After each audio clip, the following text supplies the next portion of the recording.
pengertian masyarakat yang sudah muncul beberapa waktu sekarang ini bahwa MK itu adalah mahkamah keluarga, ini sangat menyakitkan, tapi ini kenyataan yang terjadi. Yang saya lakukan dan teman-teman saya lakukan semata-mata sebetulnya hanya satu, ingin menjaga kewibawaan Presiden Jokowi. Jadi bagi saya agak aneh kalau Presiden Jokowi maupun kelompok-kelompok yang mendukung dan inner circle dari Presiden Jokowi overconfidence, terlalu percaya diri bahwa apapun keputusan dan keinginan Presiden Jokowi pasti akan diikuti oleh rakyat Indonesia atau pendukung-pendukungnya. Tidak. Saya katakan dengan jelas tidak lagi seperti itu.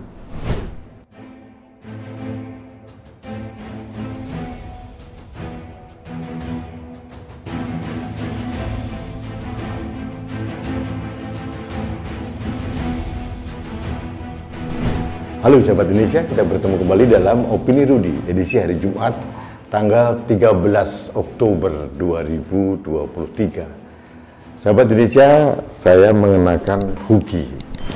Ini desain dari sahabat saya, Mas Hari Maksi dari Sydney, Australia.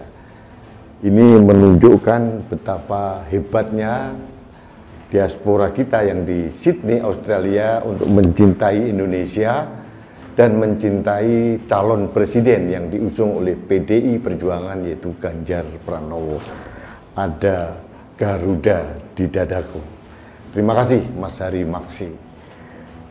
Sahabat Indonesia, pada kesempatan ini saya masih menyoroti tentang rencana tanggal 16 Oktober 2023 Mahkamah Konstitusi akan memutuskan terkait dengan uji materi Undang-Undang Nomor 7 Tahun 2017 tentang pemilu, khususnya untuk pasal 169 huruf Q tentang batas usia calon presiden dan calon wakil presiden.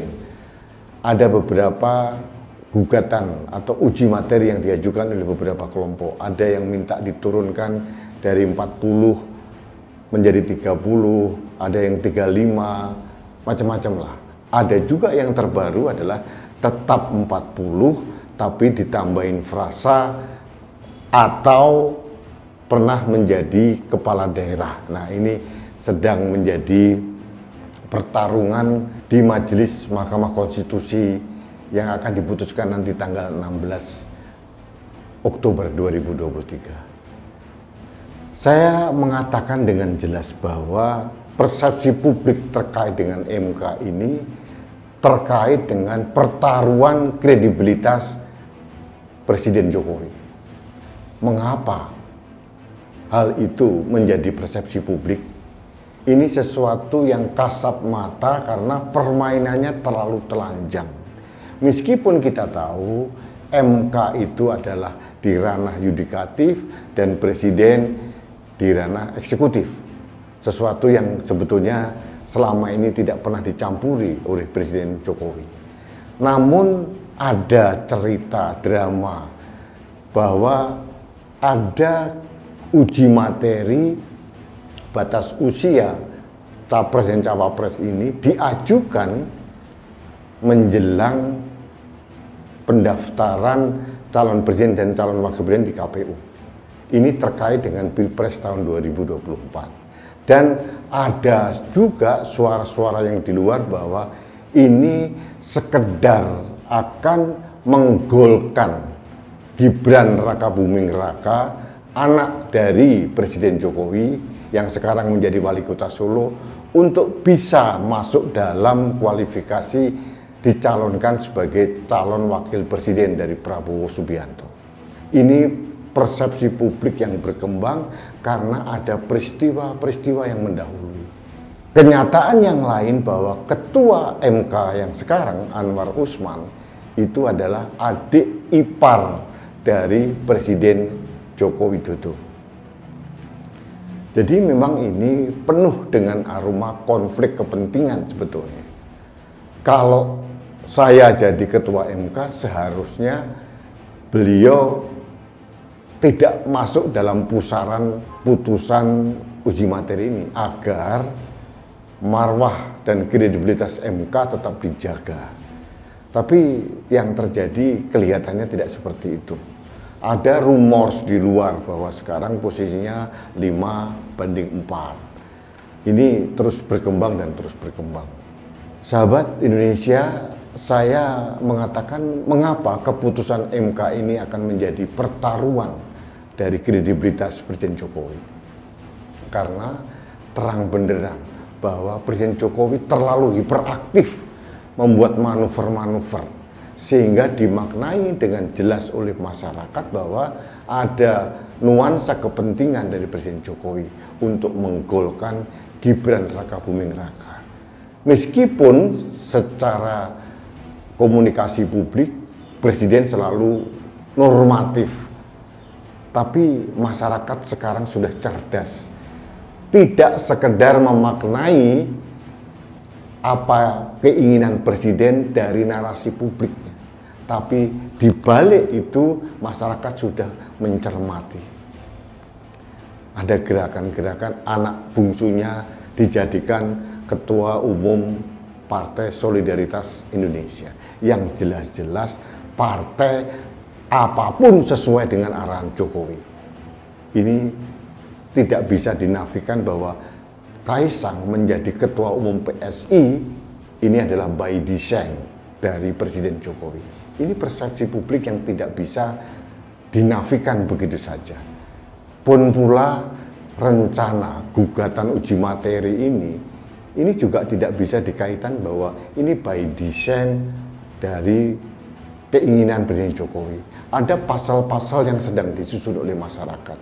Dan saya mengatakan dengan jelas bahwa masyarakat sekarang ini tidak buta politik, tidak bodoh, dan elit-elit politik termasuk Presiden Jokowi tidak akan mampu lagi memperkosa akal sehat masyarakat, khususnya di kalangan kelas menengah.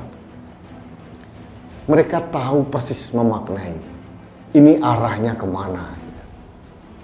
Jadi bagi saya agak aneh kalau Presiden Jokowi maupun kelompok-kelompok yang mendukung dan inner circle dari Presiden Jokowi overconfidence, terlalu percaya diri bahwa apapun keputusan dan keinginan Presiden Jokowi pasti akan diikuti oleh rakyat Indonesia atau pendukung-pendukungnya. Tidak. Saya katakan dengan jelas tidak lagi seperti itu. Seperti saya dan teman-teman saya, itu tidak lagi seperti itu. Kita hanya tegak lurus menjaga NKRI, menjaga Indonesia. Kita tidak lagi mau menjadi alat atau proksi hanya sekedar untuk menjaga kepentingan Presiden Jokowi. Itu clear, sudah kami sampaikan berulang kali.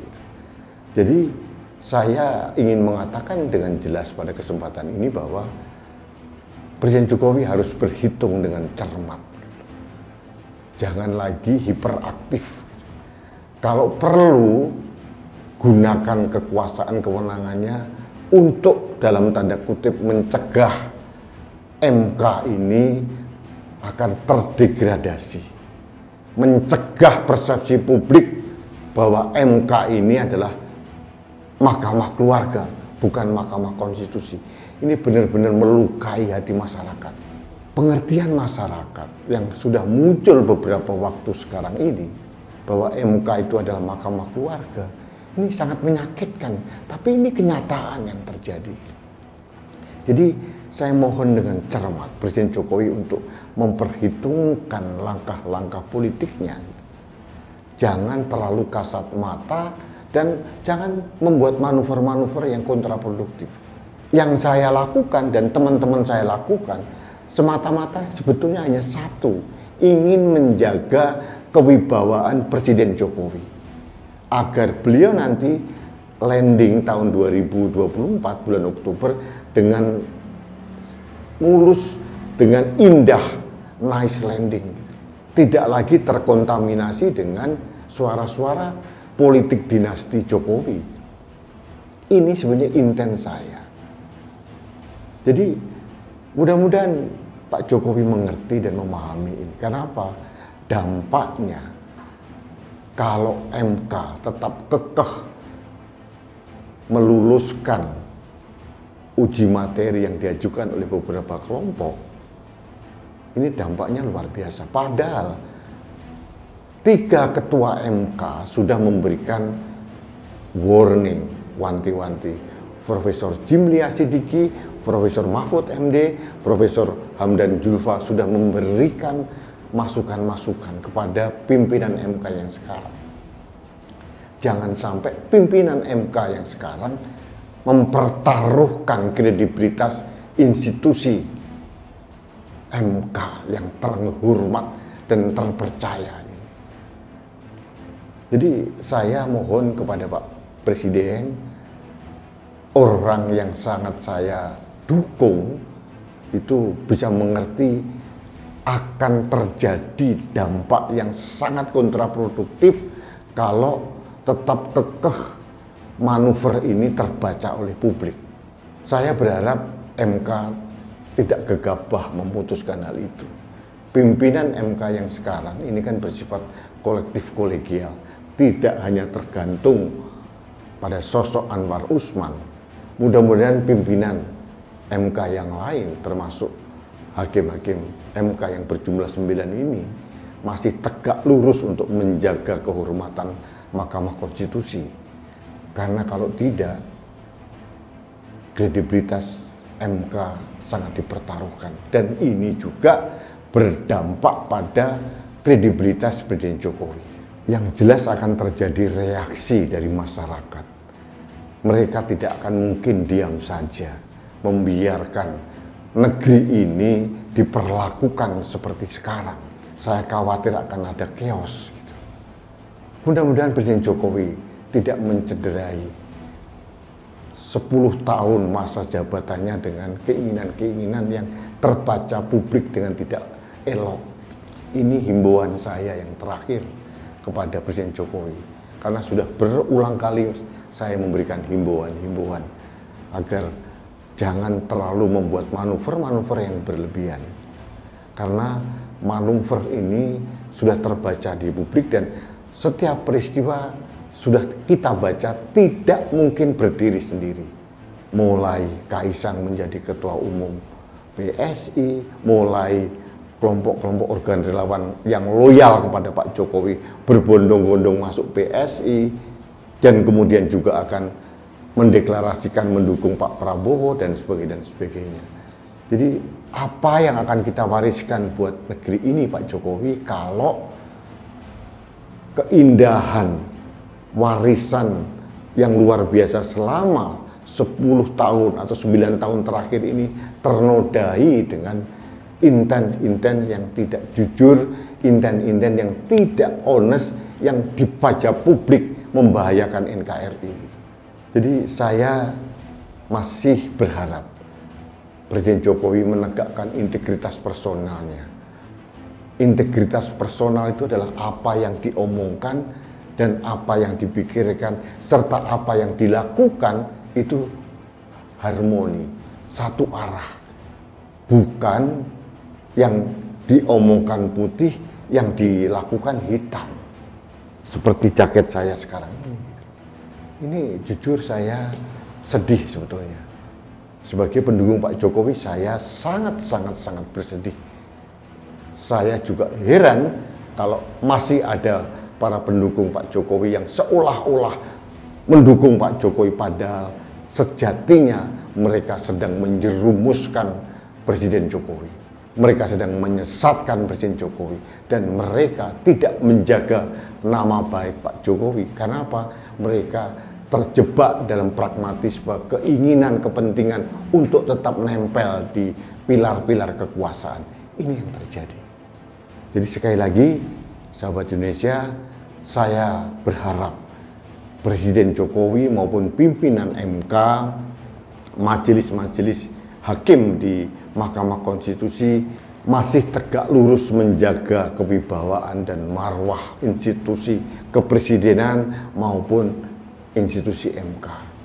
Negeri ini harus dijaga dengan integritas yang tinggi, bukan dengan kepentingan-kepentingan.